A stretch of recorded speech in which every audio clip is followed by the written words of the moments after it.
iblis akan diazab dalam neraka, ya, mereka kekal di dalamnya, ya. Bukankah mereka diciptakan dari api? Betul. Bagaimana itu Pak Ustaz? Antum diciptakan dari tanah, iya. Anak ambilkan tanah Pak, biar saya timpakan 2 ton tanah gitu. Antum dari tanah, iya. Ini tanah 1 goni, sakit tak? Mati pun bisa.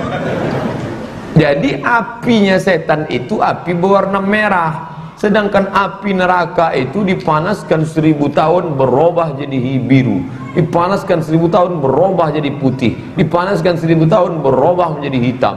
Jadi kualitas api yang membakar setan itu lebih tinggi. Jadi jangan katakan api kena api tak merasakan azab. Api tingkat VIP dengan api VVIP itu dia merasakan. Sama macam kita. Nih, daging dipukul dengan daging tak sakit. Timpakan daging 2 ton kau tak mati.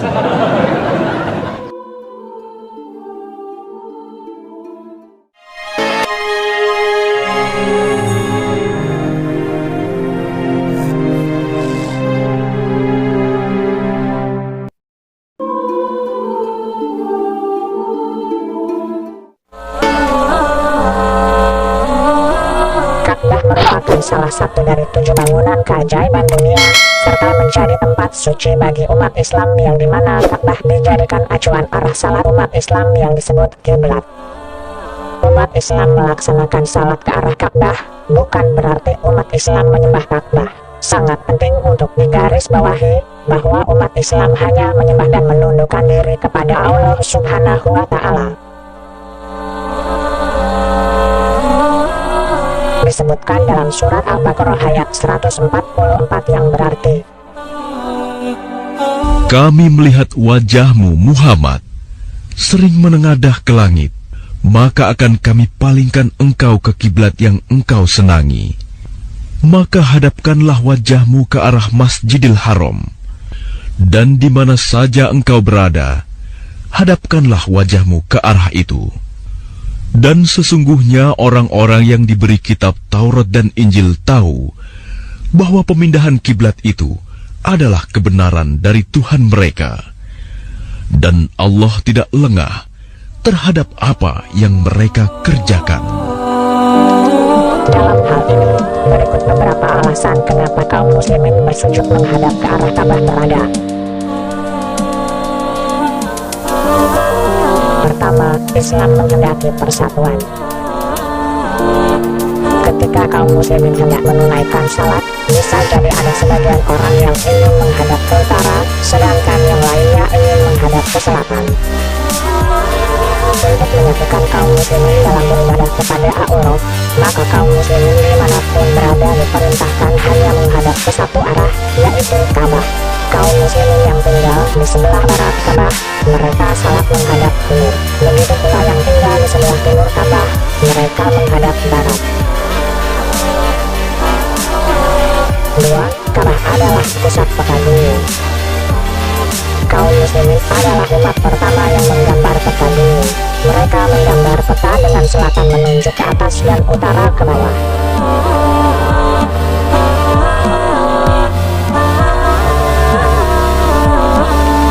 Ka'bah berada di pusatnya. Kemudian para kartografer ahli membuat peta terbalik dengan utara menghadap ke atas dan selatan ke bawah. Meski begitu, alhamdulillah Ka'bah terletak di tengah-tengah peta. Ketiga, tawaf keliling Ka'bah untuk menunjukkan keesaan Allah. Ketika kaum muslimin pergi ke Masjidil Haram di Mekah, mereka melakukan tawaf atau berkeliling Ka'bah. Perbuatan ini melambangkan keimanan dan peribadahan kepada satu Tuhan. Sama persis dengan lingkaran yang hanya punya satu pusat, maka hanya Allah saja yang berhak disembah. Keempat, hadits Umar bin Khattab. Mengenai batu hitam, Hajar Aswad, Umar bin Khattab berkata, aku tahu bahwa engkau hanyalah sebongkah batu yang tidak dapat mendatangkan mudarat maupun manfaat. Seandainya aku tidak melihat Rasulullah menciummu, niscaya aku tidak akan menciummu. orang berdiri di atas Ka'bah dan mengumandangkan azan. Pada zaman Nabi, orang bahkan berdiri di atas Ka'bah dan mengumandangkan azan. Bisa ditanyakan kepada mereka yang menuduh kaum muslimin menyembah Ka'bah, menyembah berhala mana yang berdiri di atas berhala sesembahannya?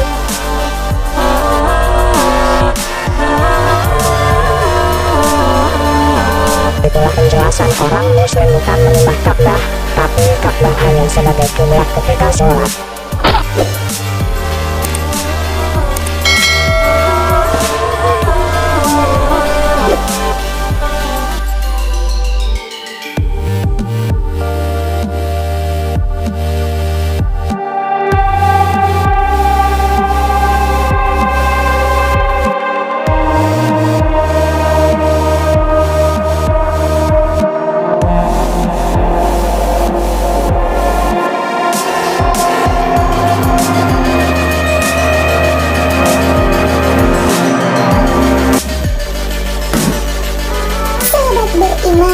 Kisah berikut ini mengisahkan seorang ateis atau orang yang tidak percaya akan eksistensi Tuhan. Pada suatu hari ada seorang ateis yang memasuki sebuah masjid. Pertanyaan tapi dengan syarat harus dijawab menggunakan akal. Artinya pertanyaan yang diajukan tidak boleh dijawab dengan dalil. Karena orang ateis memang selalu mengukur segala sesuatunya menggunakan akal atau bukti-bukti ilmiah, dan mereka beranggapan bahwa dalil-dalil hanya percaya oleh pengikutnya saja. Sedangkan dia orang yang tidak percaya dengan Tuhan. Oleh karena itu, dia memberikan syarat agar pertanyaannya tidak boleh dijawab menggunakan dalil. Lalu, dia menantang orang-orang yang ada di masjid itu untuk menjawab pertanyaan berikut. Itu siapa yang menciptakan Allah? Bukankah semua yang ada di dunia ini ada karena ada penciptanya? Bagaimana mungkin Allah ada jika tidak ada penciptanya? Sang ateis tersebut, tak ada seorang jamaah mampu menjawab pertanyaan tersebut, kecuali salah seorang pemuda yang kemudian pertanyaan di atas. Pemuda tersebut mencoba menjawabnya, dan beginilah jawaban pemuda tersebut. Jawaban pemuda itu berkata, apakah engkau tahu dari angka berapakah angka 1 itu berasal? Sebagaimana angka 2 adalah hasil dari 1 tambah 1, atau angka yang berasal dari 2 tambah 2. Ateis tersebut hanya bisa terdiam tanpa memberikan jawaban. Lalu pemuda itu melanjutkan, jika kamu tahu bahwa 1 itu adalah bilangan tunggal, dia bisa menciptakan angka lain, tapi dia tidak tercipta dari angka apapun. Lalu apa yang membuatmu sulit untuk memahami bahwa Allah itu zat maha tunggal, yang maha mencipta tapi tak bisa diciptakan?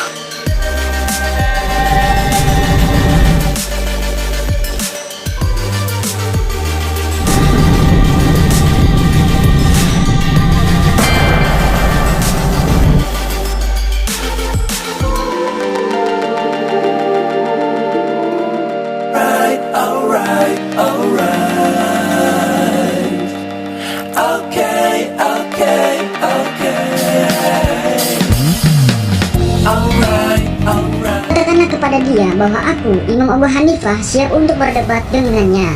Imam Abu Hanifah pun meminta untuk berdebat di lapangan luas, dengan seluruh penduduk kota ikut berkumpul dan menyaksikannya. Mulai dari pemimpin kota, para menteri dan pejabat, para ulama, dan seluruh penduduk kota harus berkumpul dan ikut menyaksikan debat tersebut. Maka telah ditetapkanlah waktu untuk mereka berdebat adalah di pagi hari, tepatnya pada waktu duha, dan panggung pun juga sudah disiapkan. Orang ateis itu pun menyepakati persyaratannya. Dia sangat semangat dan sangat percaya diri akan memenangkan debat kali ini. Seperti sebelum-sebelumnya, dia telah mengalahkan ulama yang lainnya. Dan tibalah waktu perdebatan itu, di mana seluruh undangan, baik orang ateis itu maupun seluruh penduduk kota telah hadir. Ketika telah tiba waktu untuk dimulai perdebatan, yaitu di waktu duha, ternyata Imam Abu Hanifah belum hadir di tempat itu, sedangkan seluruh orang sudah ramai di tempat tersebut. Hari pun menjelang siang, namun Imam Abu Hanifah belum juga datang.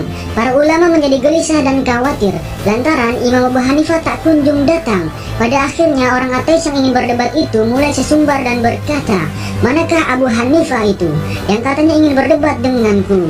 Dia tidak berani untuk datang karena dia tahu dia pasti akan kalah, dan dia menyadari bahwa dia memiliki logika dan argumentasi yang lemah. Maka dari itu dia tidak berani datang untuk berdebat. Orang ateis ini pun mengambil kesempatan untuk berceramah dan menyampaikan pemikirannya tentang apa yang diyakininya di depan seluruh penduduk kota dan para pejabat. Karena memang selama ini orang ateis ini selalu menyampaikan keyakinannya hanya dari kelompok ke kelompok saja. Ia pun mulai menyampaikan bahwa Tuhan itu tidak ada, bahwa alam semesta ini ada begitu saja, dan lain sebagainya. Setelah orang ateis ini menyampaikan pendapatnya panjang lebar dan Imam Abu Hanifah pun belum juga datang, orang ateis ini pun merasa menang dan ingin meninggalkan tempat. Umat yang menyaksikan pada saat itu pun banyak yang terpengaruh atas ceramah dari seorang ateis itu. Ketika orang ateis itu ingin turun dari panggung, barulah Imam Abu Hanifah datang menghampiri orang ateis itu dan menahannya untuk tidak meninggalkan panggung. Dan ternyata Imam Abu Hanifah sudah hadir tepat waktu sejak waktu duha. Namun Imam Abu Hanifah berada di kerumunan orang banyak yang ingin menyaksikan dan sengaja untuk tidak langsung naik ke panggung demi untuk memperhatikan apa yang dilakukan oleh orang ateis tersebut. Imam Abu Hanifah pun berkata kepadanya, "Tunggu, janganlah kau pergi dulu." Orang ateis itu menjawab, "Oh, tidak bisa. Waktu sudah habis dan kenapa kau baru datang?" Imam Abu Hanifah pun meminta maaf kepadanya. Namun orang ateis itu berkata, "Tidak bisa. Aku tidak bisa memaafkan kamu jika kamu tidak memiliki alasan yang tepat. Dan alasan itu harus bisa diterima kenapa kamu terlambat." Maka Imam Abu Hanifah berkata, "Baiklah, aku akan menyampaikan kepada kau dan seluruh umat yang hadir, supaya mereka mengetahui kenapa aku bisa terlambat." Kemudian Imam Abu Hanifah mulai bercerita, "Wahai semuanya, sebenarnya aku ini tidak tinggal di kota ini. Rumahku berada di seberang sana. Ketika aku berjalan menuju ke sini, aku harus menyeberangi sungai itu. Ketika aku sampai di tepi sungai itu, aku tidak mendapati perahu atau alat untuk menyeberangi sungai, dan aku pun juga tidak bisa berenang. Aku pun terdiam di tepi sungai itu sambil memikirkan bagaimana caranya aku untuk dapat menyeberangi sungai itu. Aku pun duduk di bawah sebuah pohon dan terus memikirkan bagaimana caranya aku bisa ke seberang. Aku pun terus menoleh ke kanan dan ke kiri mencari-cari barangkali ada perahu, sambil berharap semoga Allah memudahkanku datang kemari. Dan subhanallah, tiba-tiba secara kebetulan ada angin berhembus kencang, lalu ada petir besar menyambar. Jika ia menyambar sebuah rumah, mungkin rumah itu akan roboh. Tapi secara kebetulan petir itu menyambar sebuah pohon besar, lalu pohon tersebut terbelah menjadi dua. Secara kebetulan robohnya ke sungai. Lalu secara kebetulan pula datanglah potongan besi dan ada bahan yang masuk ke sana membentuk kapak. Secara kebetulan pula kapak itu bergerak-gerak menghantam potongan pohon tersebut dan jadilah sebuah perahu. Tak berhenti di situ, ada dua ranting yang jatuh ke sungai dan menempel di sisi kanan dan kiri perahu.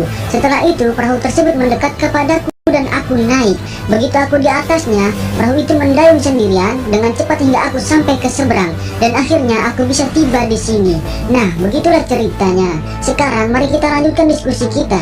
Apakah alam semesta ini tercipta secara kebetulan atau tidak? Mendengar hal itu, orang ateis ini berkata, "Tunggu sebentar, kau ini waras atau tidak?" Imam Abu Hanifah pun menjawab, "Tentu saja aku waras." Ateis itu berkata lagi sambil tertawa, "Hai masyarakat, lihatlah Abu Hanifah sudah gila.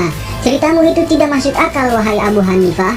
Bagaimana mungkin sebuah perahu bisa tercipta dari petir yang menyambar secara kebetulan, lalu terpotong secara kebetulan dari pohon dan ranting jatuh menempel di sisi kanan dan kiri perahu? Tidak mungkin. Untuk membuat perahu dibutuhkan orang yang mengerjakannya, memotong kayunya, memasang talinya, membuat sampan dan seterusnya.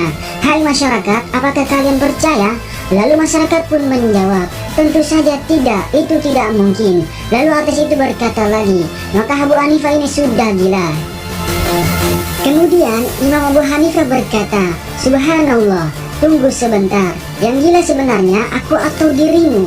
Jika kau mengatakan aku gila karena aku mengatakan ada perahu terbentuk sendiri, maka kau lebih gila lagi. Sebab kau mengatakan bahwa langit, bumi, gunung, laut, manusia, hewan, matahari, bulan dan bintang-bintang semuanya ada secara kebetulan.